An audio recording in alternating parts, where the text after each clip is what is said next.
All right, let's see what's going on here with these offseason moves so far.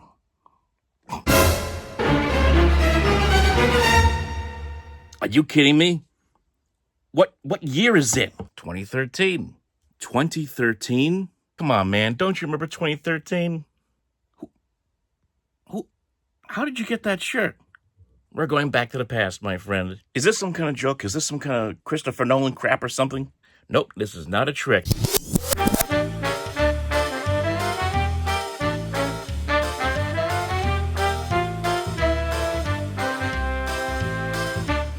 (2013). It's 2026, but this feels kind of familiar.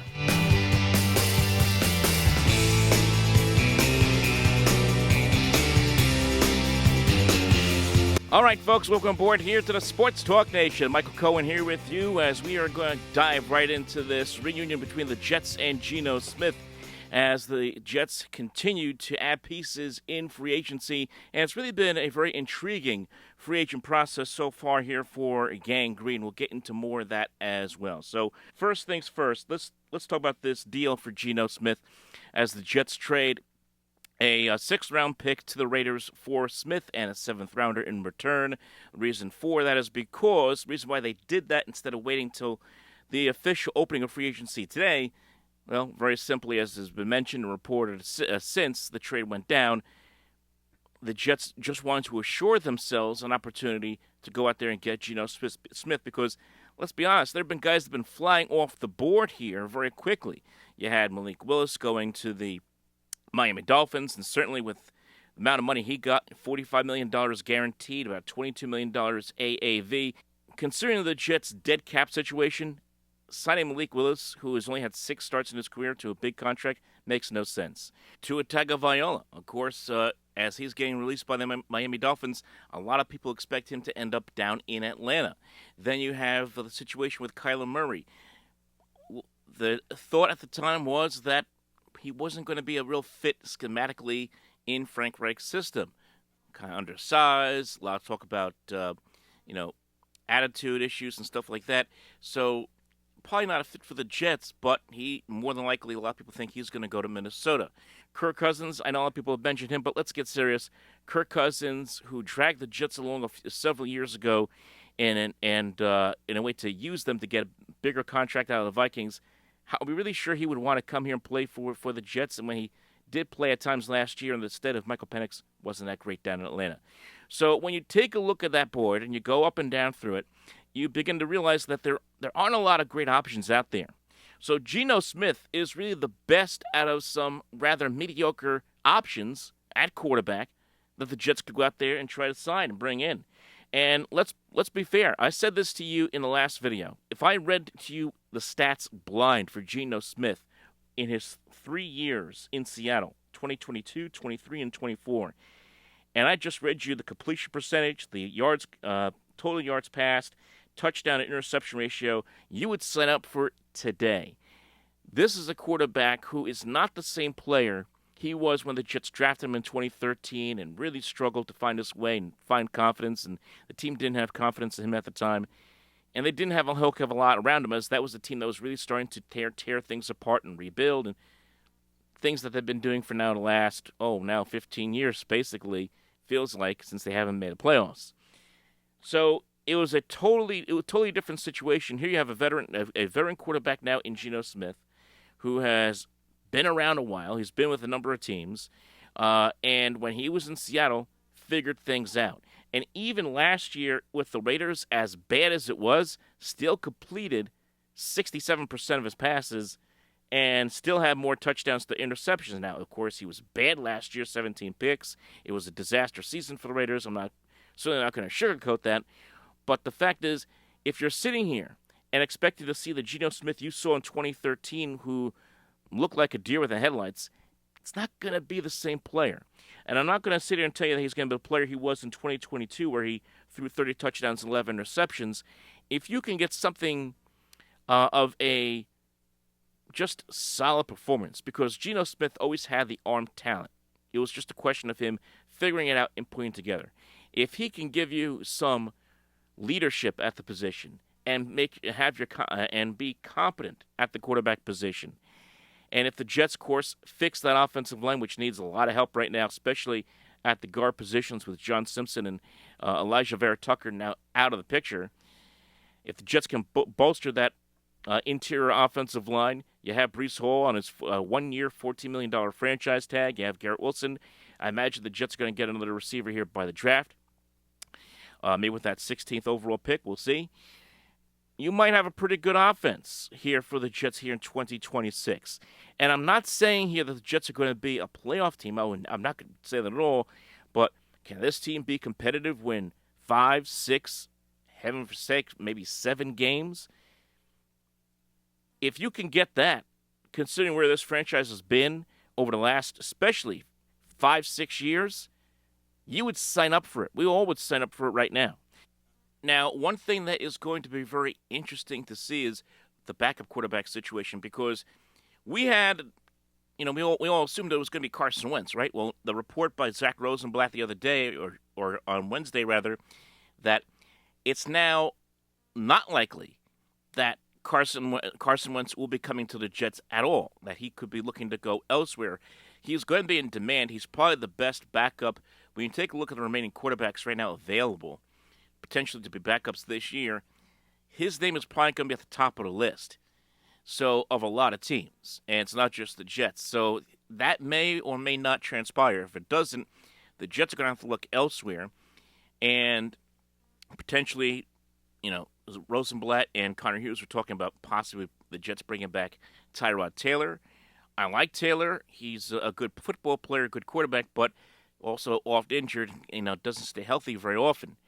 Another name out there to pay attention to will be Andy Dalton, who is now who's still with Carolina. It will require the Jets to make a trade with the Panthers to get that done, to get Dalton here to be Geno Smith's backup. Either way, the Jets are going to have to get pretty creative here to find another veteran quarterback to bring in as a backup, because you really don't want to go into this season feeling a need to force yourself to play, let's say, a kid that you draft this year, right? And it's not a great quarterback class to begin with. And I know there's a slew of fans out there that want to tank, and I see the people saying, well, if the Jets with the Jets having Geno Smith here, guarantee they're going to get the number 1 pick and go get Arch Manning in 2027. There's no guarantee of that at all. You bring in Geno Smith in here, you're trying to be competitive. Maybe not a playoff team, but you're trying to make a display to ownership that you are building a new culture. And indeed, after the disaster in 2025 for Aaron Glenn and Darren Moji, that you are showing signs of life, that you have players buying in. You brought in a slew of veterans, not just at the quarterback position, but just everything they've done. Joseph Asai from the Cincinnati Bengals, who comes in here on a 3-year, $34 million deal, who's 25 years old, maybe more of a rotational guy, but he is an edge rusher. His pass rusher has been a veteran, been around. As far as the guard position is concerned, the Jets did sign Dylan Farman, who was with the Las Vegas Raiders, very familiar with Geno Smith, obviously. They signed him to a 2-year deal, so that adds some depth there. They also brought back Max Mitchell, so they have some depth there at guard, but I think they're going to need to do a little more, and yes, maybe even have to use some draft capital to improve that interior offensive line going into this season. David Onyemata, a defensive tackle from the Atlanta Falcons who has a relationship with Aaron Glenn from their days with the Saints. You bring him in on a 1-year deal. You trade for Minkah Fitzpatrick, extend him to a contract. A very good safety. Maybe not the same player he was a few years ago, but a solid professional who has been one of the best safeties in the league for quite some time down in Miami. You bring those guys in here, and then on top of that added Demario Davis, who was with the Jets a couple of times.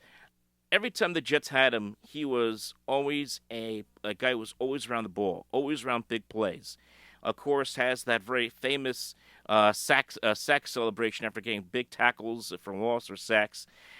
He comes back here and is going to be a leader. Now, I know he's 37 years old, and if you compare that to, let's say, Quincy Williams, who the Jets let go, was much younger and certainly has a lot more football ahead of him, yeah, that does hurt, but for some reason, Quincy Williams just did not fit with the Jets and with Aaron Glenn. He is gone. That's just the result of the business. Yes, the Jets brought in some older players in here in free agency, but they did that with the idea that they were trying to rebuild a leadership culture, if you will, or guys that could, help some of the younger guys buy in and establish that moving forward. That's what this is all about. Whether that works or not, whether that comes to fruition, and the Jets, are a decent team in 2026 remains to be seen. But at the very least, you could see what the intent was going through this free agent process by the Jets. Dane Belton, formerly of the Giants, also signing with the Jets, 25 years old, 1-year deal. And that's another thing. I kind of like the fact that these are all very short-term deals, that the Jets don't lock themselves into big contracts that's going to hurt the franchise moving forward, because who knows? We don't know if Darren Muji or Aaron Glenn are going to be here 2027 or certainly in 2028 for that matter. So you want to try to put yourself in a position to be good now, okay? Maybe not playoff team, but be competitive now and establish that culture with guys who have been pretty good. Dane Belton's 95% tackling efficiency ranked 4th among 56 safeties in a minimum of 500 snaps, and that is a tough loss for the Giants and a gain potentially for the Jets. They also pick up Nashawn Wright, who at 6'4" has the same size as Sauce Gardner on a 1-year deal. He has made big plays for the Bears. And he comes in here. Let's just take a look at his stats here. And keep in mind, this is a Jets team that has struggled to force turnovers, right? 27 years old, and he had 5 interceptions last year, did Nashawn Wright. Jets didn't have a single interception, not one, in 2025. And they have now 3 players who can go get the football on the defensive side, in Belton, Wright, and Fitzpatrick. Pretty good on paper. So they've changed up the defense. And as far as the offense is concerned, you bring in Geno Smith. So I think that this is an opportunity to see, with Geno Smith, to just kind of settle things down. Just settle things down. And for those of you wondering and worrying about what the Jets are going to do as far as drafting quarterbacks this year or even next year, don't worry about it. Because the one thing that's been good about, big positive from this offseason so far, is that the Jets have not dipped into those top picks. They haven't traded them away. They still have those 2 first-rounders for this year. They still have the 3 for next year. So Darren Muji has done a great job in that respect in making sure those assets stay where they are. For the Jets to fill out the roster with a lot of needs, and they still have a lot of needs. Offensive line, of course. Long-term answer at quarterback, obviously. Wide receiver, and of course, talk about the defense, corner, secondary, and also at linebacker to edge rusher. So there's certainly a lot of work to be done. We'll see what happens here, folks. I know it's not going to excite people. I know it's not going to make you want to run out there and get season tickets, obviously, or get anything revolving any kind of hype with the Jets, because it's a lot of older players. I get that. It's a quarterback who, when he was here 10 years ago, was not very good. I understand that. But he is a veteran quarterback who's been around in Geno Smith, and he knows how, at this point in his career, considering what he went through in Seattle, he knows how to play the position. And that's really all you can ask for. The worst case scenario, of course, is always possible. Let's say Geno struggles, doesn't play well.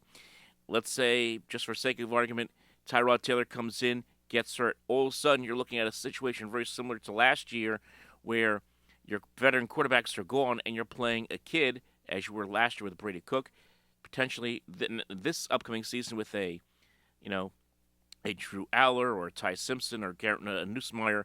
You want to try to avoid that as much as possible. So it's not perfect. It really isn't. But it's the situation the Jets find themselves in. You got to give the Jets a lot of credit for going out there and making the moves they have been able to make so far here in free agency. They have done a fairly solid job filling in needs that they needed to be filled throughout. So, folks, like and subscribe. Leave your thoughts below. We'll talk to you next time.